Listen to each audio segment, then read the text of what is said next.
Hey everybody, it's me. Okay, hold on. Why is there that thing on the chat? Can I refresh it? While I work on that, hey everybody, it's me, Mirame. Welcome back to more of the couch. Sign into chat. Mine on a private stream? What's a public stream? What? Why is that? What the hell? Well, I'm gonna turn that off for now until I figure it out. Because that's not supposed to happen. Well, YouTube does its changes without telling people. Anyway, welcome back to more of the couch. I should not be on here. We are looking at FNAF 2's, movie content. There's 4 videos. I've already watched this before. That was like 3-4 months ago that I watched it, and I don't think I've been doing React content around that time. So I'm gonna refresh my memory and just pretend that you can't pretend I've never watched it. It's just that I'll analyze it, but well, if I need to analyze it, but don't expect me to go like, oh wow, I didn't notice this or something, because I do have a pretty good observation. Anyway, so as always, grab a snack or a drink at daily water because that's what's best for you. Check your posture and hope you enjoy the stream. Yeah, I'll just go through it when I need to. The stuff. Sure. You can they can actually disable this, so I don't know why they have this enabled. Like this, it's good to have this, but not this. This is usually ass. So, bing bada boom. Let's go.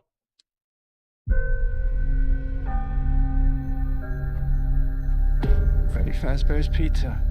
Definitely not the Freddy's I remember. You're thinking of the franchise location. This is the original. Right, because FNAF 2's location is set to be the original, and then FNAF 2 might be a prequel? I don't recall. I don't know all the things about the lore. Nobody's been here for decades. One or two is either... One or Some two little is girl like either... got One is the original, one is not the original location. Puppet. Did you guys hear that? Hear what? No, not the music. Not music, the audio.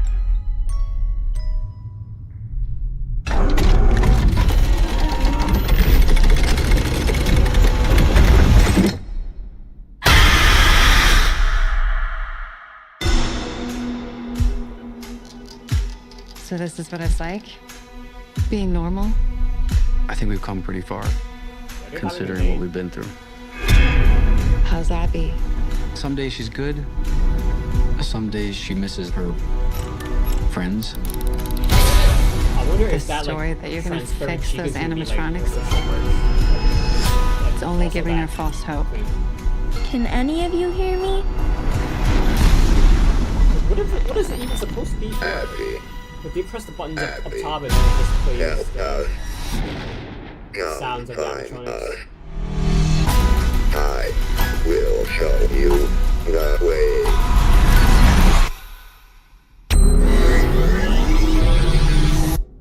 Or Chica. Oh no. They're out there, Mike. Where? Everywhere. Where are you gonna run to? I'm not done with you.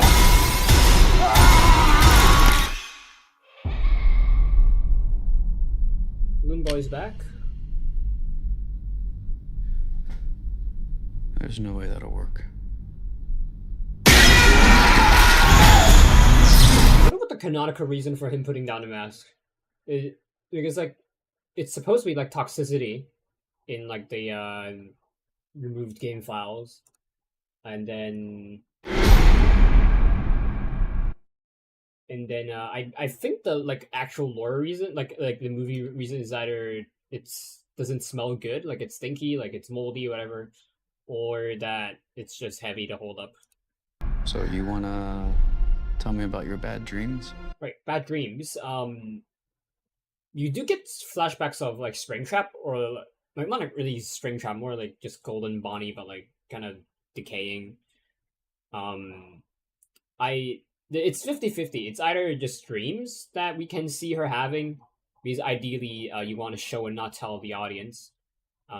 So we're most likely going to be seeing from Vanessa's POV what she's been having dreams about. and maybe she's gonna have like panic attacks in when she's awake and like hallucinations maybe. It's always the same. Maybe flashback. Your dad.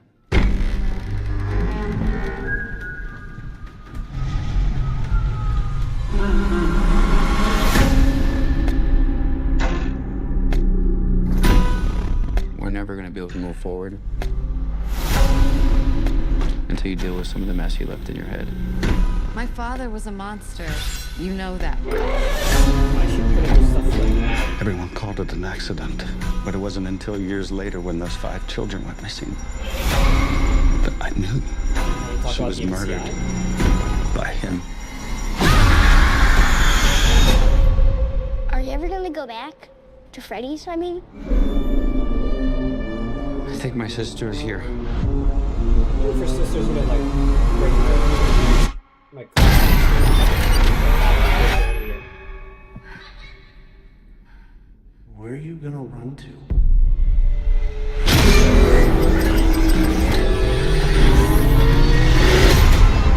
What do they want with my sister? I wonder with the wooded animatronics if they just use the old ones from the last movie and just like make them more run down, decayed, remove some faceplates and stuff, or if they actually built new ones. If they built new ones, it's gonna cost more. But if they do ever have like an exhibit, then it's gonna be better. But yeah, I don't know if they're gonna have exhibits because a lot of movies they do have exhibits in shopping malls around the world. Sometimes replicas, sometimes the actual movie prop. So we'll see. Half of this town will be dead by morning.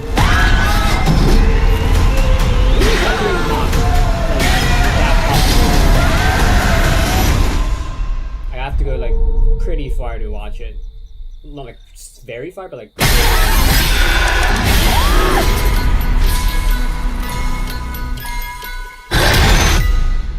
Has Mangle ever like stood on the floor? Nope. Okay, I'm gonna remove I got that. to go to a secret FNAF event in Los Angeles where I got to see the new FNAF 2 movie trailer early alongside MatPat, Daco, and a bunch of my other friends as well. And not only did we watch the trailer, we actually went to a party directly afterwards where we could take pictures in front of the set from the movie. There was also some of the FNAF movie cast there. There was DJ sets by CG5, The Living Tombstone, and JT Music. There was also a bunch of food and exclusive merch that I'm gonna show you, so this is gonna be an exciting video. So the night actually started with us seeing the movie trailer, and we were actually in a little movie theater, and I can't show you any video because they literally stole our phones. They put this rubber band around our phone and said we'll get it back when the trailer's done, so the trailer wouldn't leak. But in this little theater were a bunch of my friends, including MatPat, Daco, The Regular Sauce, Unique Geese, a bunch of other people that I recognized, and we all got to sit there and watch the trailer together. Obviously, everyone loved the trailer. I honestly think it is the best FNAF movie trailer we've ever got. I'm so excited for the movie. It looks incredible. As you can imagine, I was losing my mind. Me and Daco were screaming and reacting the whole time. So after that was the FNAF-themed party put on by Universal Studios. So we were bussed over to a different location, and this is me and kind of Daco's first reaction to seeing that. Guys. Okay. They also had a similar thing for FNAF 1, the movie, but I don't think there is like exclusive merch or like the disco thing with DLT. Hello everybody, we're filming. Okay, this is a FNAF 2 party. Secret event. Secret event. Oh my god. Oh my god. The set? Office and everything. Look at this. Wow, no way. That's Scott Cawthon in the middle. Office and everything. Look at this. Wow. With this guy. Nah, it's Shirley too. He's too Oh, wide. no way. Yeah, we'll show you more in a minute. We literally just watched the new FNAF 2 trailer. Yeah, we watched the new FNAF 2 trailer just now. It was crazy. I literally cannot believe it. It was so good. There was a bunch of things to do. I'm gonna show you the food first. There was a ton of food. There was French fries, onion rings, mozzarella sticks, salad, pizza, cupcakes. They said the cupcakes were FNAF themed, but I think They look like Elmo. Like off-brand Elmo and not like Chica's Cupcake. think they looked more like Garten Ban than FNAF, to be honest, but they tried their best. We'll take it. There was a bunch of places to take photos in front of. Here's me and Dako in front of just a poster for the FNAF 2 movie. And then one of the first things I got to do was actually meet Piper Rubio, who plays Abby in the movie. And she actually knew who I was and watches my videos. So if you're watching this, a lot older. Hi, Piper. There was also The Office from the movie, and this is a little...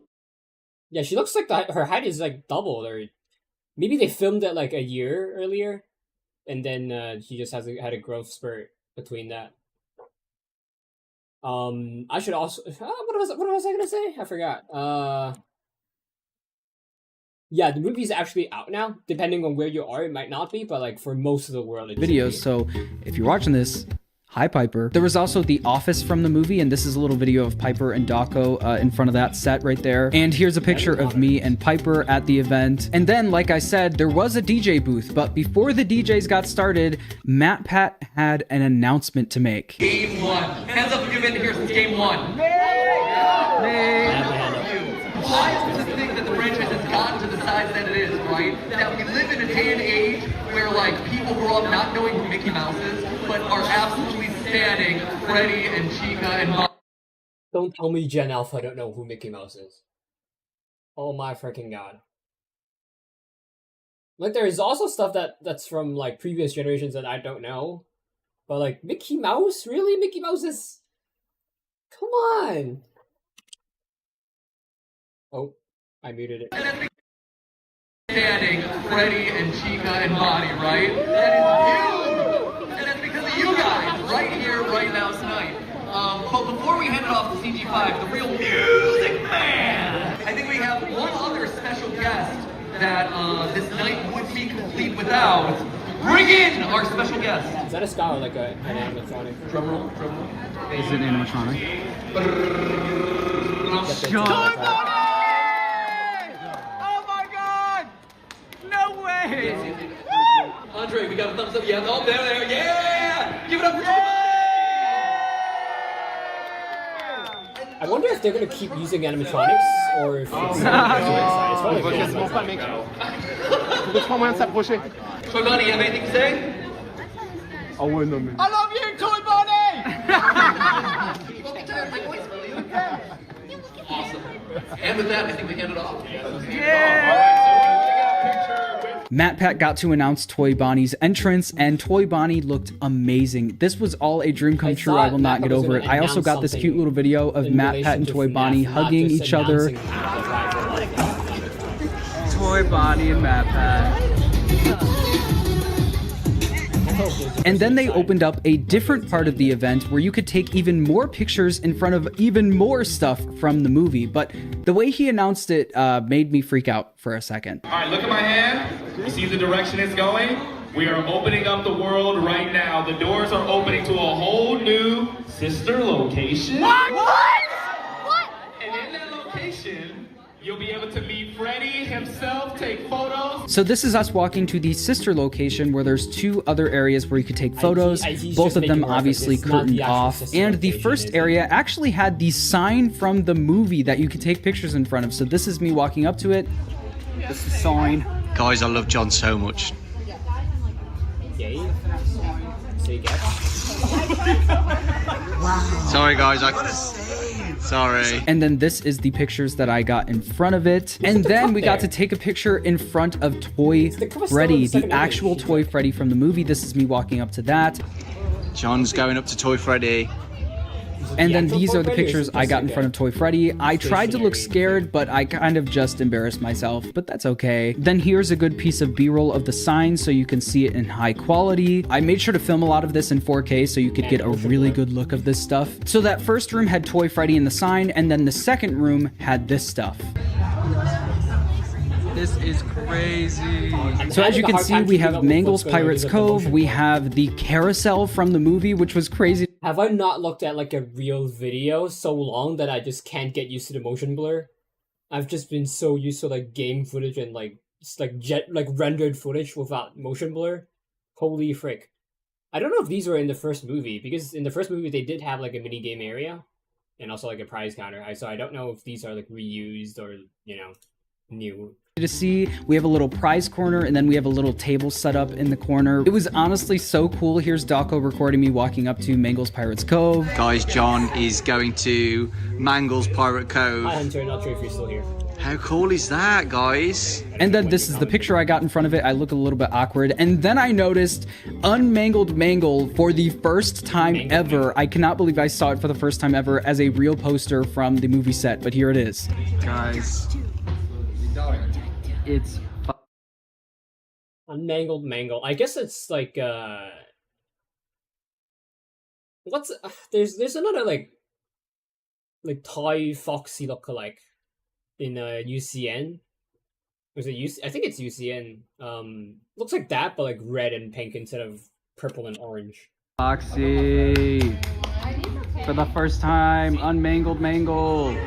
That's crazy. For the first time. For the first time. Then we moved over to the carousel. Here's a better look at the carousel, and then Dawko going to take a picture in front of it. And then Piper Rubio wanted a picture with her, me, and Dawko in front of the carousel, so here is that picture. And then this is Dawko realizing that there's actually Hex plushies inside of the prize corner, which was really cool. It was actually a Night Marion plushie. I don't know if they did that because of me. I assume not, but it was cool that it was there. Matt had actually told me before I got to the party that he saw a Night Marion plushie on that shelf, so I was excited to see it. Here's a cute little video of the living tombstone doing Marion that it was there. I'm gonna look at, is that Lefty? I can't tell.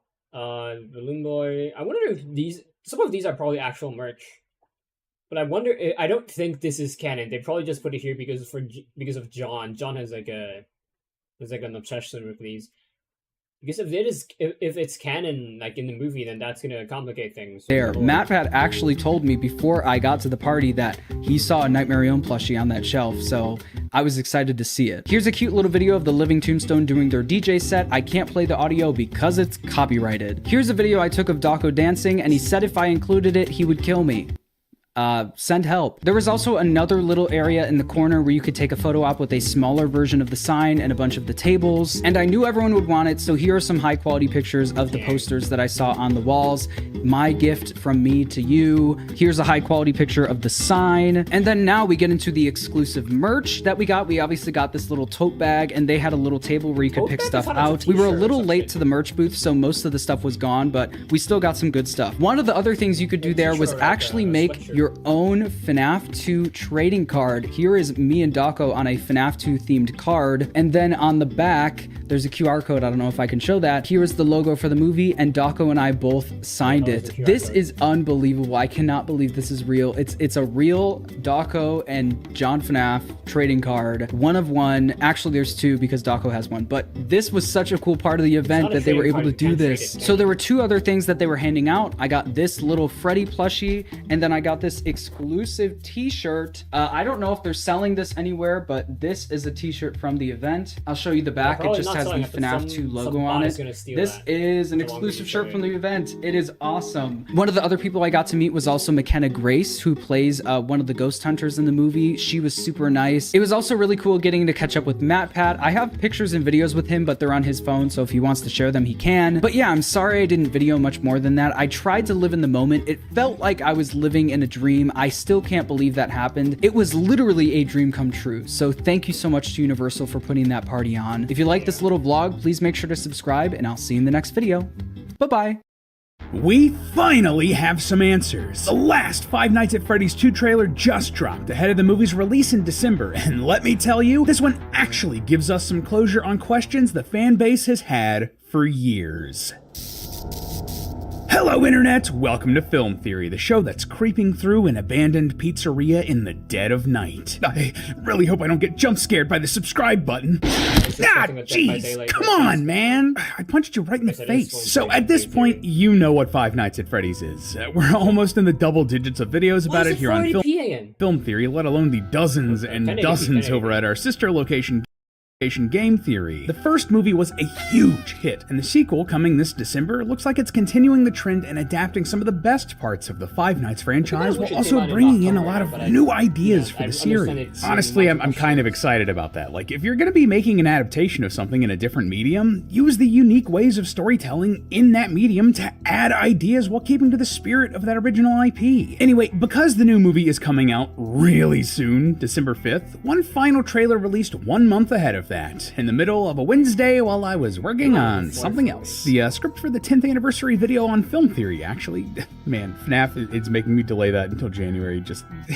How on brand for Theorist is that? Apparently, this trailer was leaked, in that an unlisted copy was uploaded and sleuthy fans found it before they were supposed to. I have to wonder if that forced their hand or if they always meant for this to come out on the 5th, but who knows at this point. So, of course, I had to drop what I was doing to try to break down this trailer, since we've done it for every other one in this franchise. It's kind of like an ongoing series for us here on Film Theory. Anyway, loyal theorists, this trailer was interesting. Why? Well, I was shocked with just how much they showed here. Like, if you dig into what they show and the meaning of what's on screen, they answered a lot of questions that have lingered in the fan base for years at this point. It makes me really excited for what this film is going to do when it's fully released. But for now, let's break down this trailer to see what secrets are hiding in its animatronic endoskeleton, shall we? Grab your flashlights, friends, as we're going into this haunted pizzeria. So we start with the shot of Vanessa waking up and Mike asking her about her dreams on their little date night from previous trailers. So you wanna tell me about your bad dreams? We then hop to a sequence where we see a young Vanessa running through her house as she's haunted by a vision of her father, William Afton. I speculated earlier that shots like this with Afton in this house were either a dream or a ghost, so I guess that's confirming that we are in a dream. We then see Vanessa hiding in this dream in a closet or under a bed or something, and a little bit later we see Afton grab a knife in this dream similar to the one that he uses as Spring Bonnie. If they are legitimately trying to give us an origin story for this knife or why he uses a knife, I'm gonna lose it. Has anyone seen the tweet about that guy? He's like a knife expert, and then he's like, oh, I'm watching horror films, and like that knife is too thin to use as a killing knife or whatever. In theaters. In the present, Vanessa opens a closet in her apartment or house or whatever and pulls out a box clearly full of stuff from her childhood. And guys, we finally know what's in the box. Real talk though, this box looking similar to the mysterious one from the games had to be intentional or at least a fun nod. I see you, Scott. I see you. Anyway, the next shot is Vanessa putting out a bunch of toys almost as if she's displaying them. There's some marbles, a small book, what looks like a little mirror, and Garrett's plane. Yeah, you know, Mike's little brother murdered by Afton, the toy plane that he had in the first movie that we know was given to Vanessa. I have to wonder, are these all things from her childhood or maybe something darker? Like, were these items taken from Afton's victims and given to Vanessa? Like the plane was? That would be incredibly creepy and just totally in line with this franchise, man. And I also have to ask, why is she displaying them here? Like, it could be that she's trying to get through things emotionally or confront those bad memories, but maybe she's trying to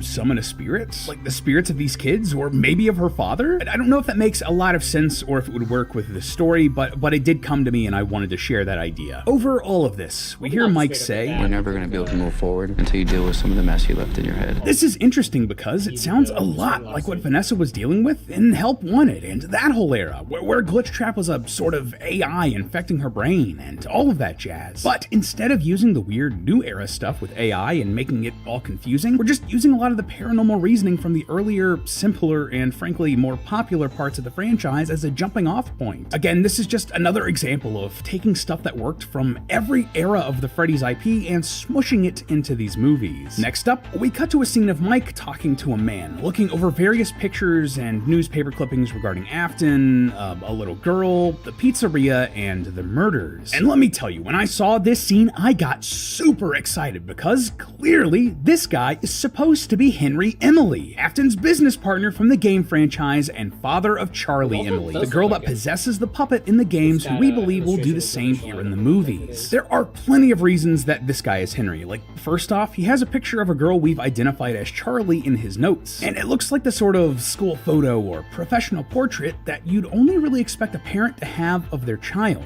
And it's accompanied with a little note that reads, "Daddy, I am really sorry you missed my birthday, but I really love my present. present. Again, that's the sort of thing a parent would have from their kid and keep in a scrapbook like this. But the meta reason I am positive that this guy is Henry Emily, well, it's because he's being played by the actor Skeet Ulrich. If you don't know, Ulrich is an actor with a lot of history in weird, supernatural, or adjacent film and television. He had a main role in Riverdale for years, he was a jerky jock in The Craft, and most importantly for us, he was also the boyfriend character Billy in Scream. That's significant for a couple of reasons, mostly that Billy turned out to be the Ghostface killer in Scream, and that he wasn't working alone. Billy committed those crimes with his best friend Stu, played by none other than Matthew Lillard. They were friends and partners in crime in that movie, and given how much of a face Lillard has become for Afton in the FNAF series, I absolutely see the studio and filmmakers getting Ulrich for the part of Henry Emily, Afton's business partner, as a nod to Scream and a bit of stunt casting that horror fans would love. And to be clear, this is not me saying that Henry in the film is like a co-conspirator in all of Afton's murders or anything like that, only that they were partners in making the animatronics. Now, talking about this actual moment in the trailer, there are lots of small details I wanted to mention and break down because they're eyebrow-raising at the very least. First of all, the shirt Charlie is wearing in this photo has black and white stripes, once again driving home the puppet aesthetic. And secondly, her note talks about a present, which again is a nod to the puppet. The puppet animatronic comes out of a present, and the night she went missing in the games, it was because she was locked out of a birthday party. Like really, they're just hitting the nail on the head over and over again that Charlie is going to be the puppet, and it's very on brand. Next, the note also says, "I miss our park,"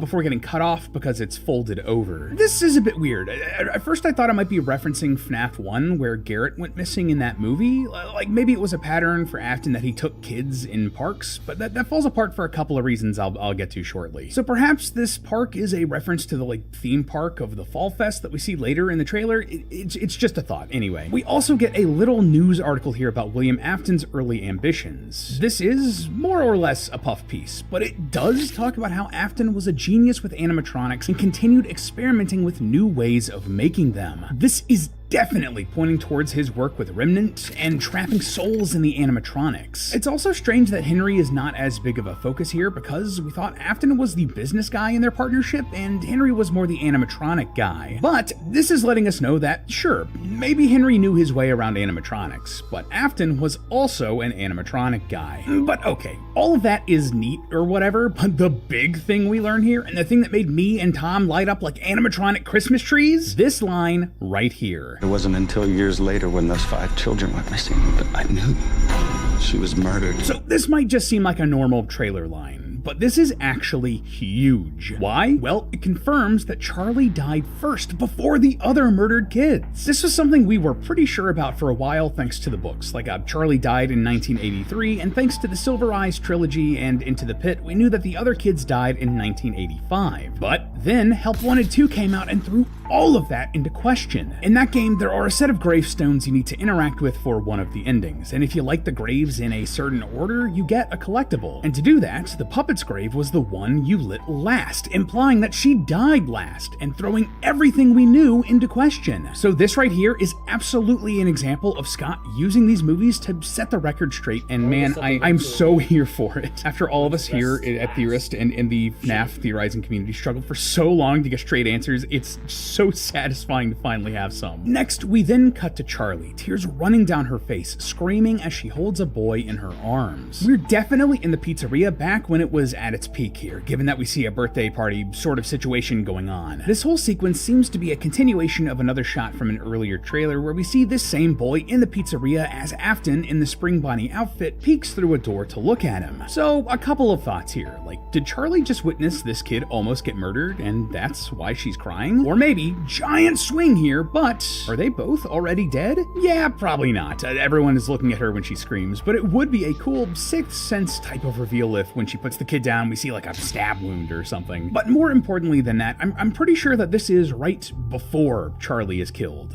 Earlier in the trailer, Henry says this. Everyone called it an accident. Everyone called it an accident. And here we see Charlie standing on a little platform. If I were to guess, this is where the puppet would come out during performances. Oh, and also, again, they're emphasizing the stripes on her sleeves here. Love how consistent that is. So putting the pieces together here, this platform is likely a trap door, and she's about to fall fall through and into the machinery of the puppet animatronic. Something everyone would think was an accident. Notice how the other kid is suspiciously not on this platform when it focuses on Charlie's feet? It's about to open up and have Charlie fall to her death. Oh, and bonus points, that would make things way less confusing than it was in the game, since that had the puppet like find Charlie outside. It was very strange, and it follows the film's running mission statement of taking the recognizable parts of FNAF and simplifying them for the mainstream. We then get a lot of shots that just feel like classic horror movie fare that don't really add anything to our breakdown of the movie. We see a kid at Abby's school asking if she's ever gonna go back to Freddy Fazbear's, and then cut to her going back there. The animatronics wake up, and we see Mike and Vanessa in the pizzeria reacting to Balloon Boy's laugh coming from somewhere in its depths. Oh, and we also hear someone say, "Where are you gonna run to?" That's a line repeated from an earlier trailer. Back then I wasn't 100% sure who was saying this, but now it definitely sounds like it's from Afton. Oh, and also I have to point out, we can clearly see the carousel here in this shot with the 4 animals that you would expect: Freddy, Bonnie, Foxy, and Chica. None of the extra animals mentioned on the potentially real script pages that Scott released during the 10th anniversary event. And man, at this point, it feels like Scott is just toying with me. Why are you doing this to me, man? Is checking the carousel for animals gonna be my version of counting animatronic tones? We then see the toy animatronics out and about like they've been really hammering home in the marketing for this movie. They even have a line saying, "Half of this town will be dead by morning," letting us know just how much the stakes have been raised here. We see Freddy at the Fall Fest Fair thing, Matthew Patrick raising a knife sharpener from a knife block about to stab a woman, Megan Fox chasing the guy from Jurassic Park inside of a school supply room, and Balloon Boy creeping on a Freddy security guard, who should be played by Markiplier. Come on, Mark, I know you're busy. Congrats on the wedding, by the way, but the fans really want to see you in these movies. And the last thing of note here, but we see the withered animatronics wake up and various jump scare shots of them, including Mangle attacking a car with Vanessa inside. In a previous trailer, we see them attacking the van with the paranormal investigators, so it looks like attacking vehicles will be their MO here in this movie. Or at the very least, he does it twice. Huh, weird. I just found 2 nickels. Something else I wanted to point out, though, is that none of the withered animatronics we see here in the movie have red eyes, though basically all of the toy animatronics have them at one point or another. To me, this pretty much confirms that the toy animatronics have a sort of child protection software that we mentioned in previous theories, and the withered animatronics don't. Those red eyes represent the software coming online and having them kill random people. This does make me wonder, though, if the toys are just robots that seem to be corrupted, perhaps the withered are connected with the spirits from the first movie, or new spirits entirely? It's just a thought. Now, those are the broad... I have a feeling, like, not a feeling, but like, what if the red eyes are just like the usual trope of the robots being evil and not protecting kids? You know, that, and also like him saying that it could be like a child protection software reminds me of that like one FNAF 2 remake where I believe the withered animatronics are trying to attack you, and then you can actually control the toy animatronics to counter them. That game, that fan game. I don't know if it's released yet or not, but it reminds me of that.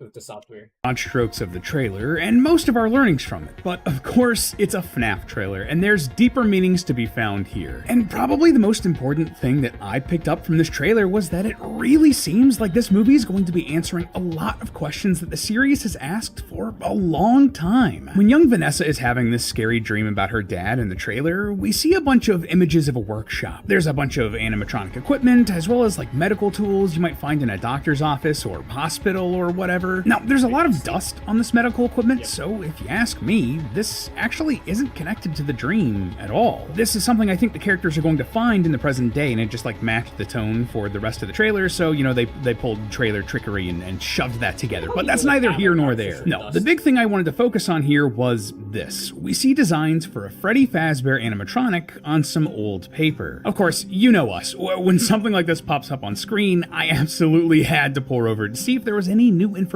we could glean from it. And oh boy, don't you know that there was. You see up here where it says that this is Freddy 3.0, that it's a new design? Well, that's significant because if you compare this against all the other Freddy animatronics we see in the film series, this lines up most with the Freddy Fazbear from the first movie. The main Freddy, the classic Freddy, not the withered or the toy Freddy designs. You can really tell if you compare the jaw designs for the blueprint, classic Freddy, toy Freddy, and withered Freddy. This is definitely referring to the original Freddy from the first movie. And that's significant because, well, for a long time we weren't sure if the withered animatronics and the classic animatronics were the same animatronics or not. And that created a lot of confusion and ambiguity in the timeline and the story. But this right here is saying very clearly on paper that they are different. Most likely that the toy and withered animatronics came first and that the classic animatronics came later. And that's just from this one shot from one of these teasers. Who knows what answers the full movie's gonna give us? This might seem like I'm making a mountain out of a molehill. Like, this isn't really that big a deal, right? But this is really emblematic of not only this movie series as a whole, but honestly, where the entire FNAF franchise is right now. Here, check this. Looking at the writing credits of a lot of the major FNAF projects over the last few years, you'll notice a little bit of a trend. For Security Breach, Scott wasn't really credited as a writer, and that's probably why the story was a bit frustrating both for us and for Scott. After that, neither the DLC for Ruin or Help Wanted 2 had credited writers, but the first movie had Scott, Seth Cuddyback, and Emma Tammy, the director of the movie, all as writers. And in more recent projects, well, Scott was the main writer along with Steel Wool co-founder Jason Topolsky on Secret of the Mimic. And Scott is the only writer on this new FNAF 2 movie. And what that tells me is that Scott is trying to take the story of FNAF back. He's trying to claw back control over this franchise and this narrative to make it the way he wants it to be. To go back and tell these stories in a way that's more crystal clear and planned out, because he was kind of flying by the seat of his pants when this series originally came out. And with these movies, he's taking that opportunity to make it crystal clear, all while giving us more than a little bit of fan service along the way. Like, for real, did you see Toy Chica? What are we doing here, man? But hey, that's just a theory. A film theory. And cut. Up next on Film Theory,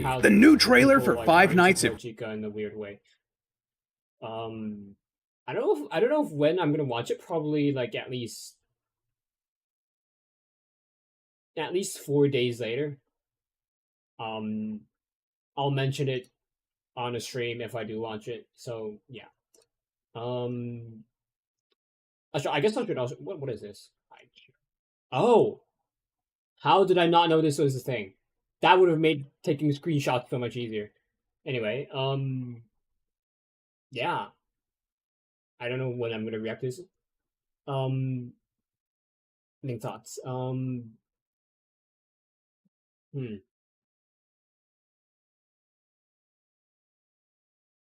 can't think.